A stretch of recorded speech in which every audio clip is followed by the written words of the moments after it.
That was really a life-changing experience for me to be able to go see our soldiers. I have such an awesome respect for Navy, Marines, Navy SEALs, Army, Air Force. Our first, we all got to St. Louis and they briefed us on the whole deal, and it's just amazing how many planes, tanks, and airmen we have, soldiers that are doing work for us, for our freedom. And the biggest thing that hits you so fast is the young faces. Looking at soldiers the age of my son, 21, 22, 23, 24. The average age of a pilot is 25 years of age. It just blows your mind. And they're handling machines that are just so awesome. I see why we're the greatest country in the world. It's just the organization, the teamwork, just the mission, the work they do is it's unbelievable. We started in St. Louis,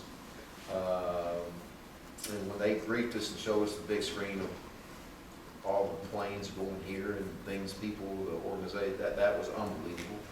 And then you take off and get 9 hours and a half on a C-135, and it's not real comfortable, and it can be very hot when you're waiting to take off, and then when you get up in the air 40,000 feet, it's about anywhere between 30 and 40 degrees.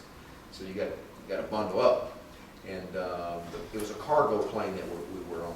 And basically it can be a tanker, fuel, where they fuel airplanes in midair, or they can bring tanks.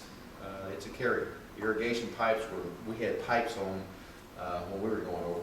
And basically some seats in the middle. And it's pretty difficult travel. We went to Ramstein, Germany, our first stop. That was probably the toughest because it's the hospital where they bring most of the troops. And this was the theme I can't wait to tell our players. The biggest theme is you go around to each room. The biggest thing about each one of those young men is not about themselves or when they get home. It's, I got to get back out there. I said, you got to get back out where? I got to get back out there to that battlefield. I got some guys, troops of mine, they're out there fighting, letting them down. I mean, that was the attitude of people that had no limbs, legs that were just mangled, had pins everywhere. I had one young man that had face been partially blown off because of a roadside bomb. Just that tore you up. That was the biggest thing that just hits you. It's real war. It's life and death, and they fight it every day for us. We spent the night there. And at each place they had it set up pretty good where they have a kind of a panel. Coach Tressel, Coach Brown, myself, Coach Tuberville, Troy Calhoun of Air Force, Jim Grove of Wake Forest, and they have questions, and then they hand out T-shirts and balls, and I tell you, our T-shirts and balls were a hit, really a hit. I really appreciate our people here doing such a great job. Because there's a lot of young men that really wanted it.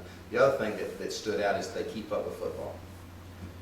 They have a network, AFN they call it, that they watch games. The toughest thing about over there, it's 8 hours ahead.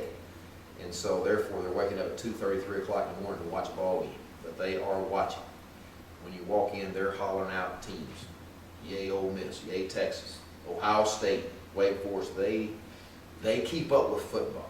And that's one thing our young men need to know is that what a privilege, what an honor it is that these soldiers are cheering you on in the middle of the war, you know, watching a great game. And all you have to do is go to school and work out.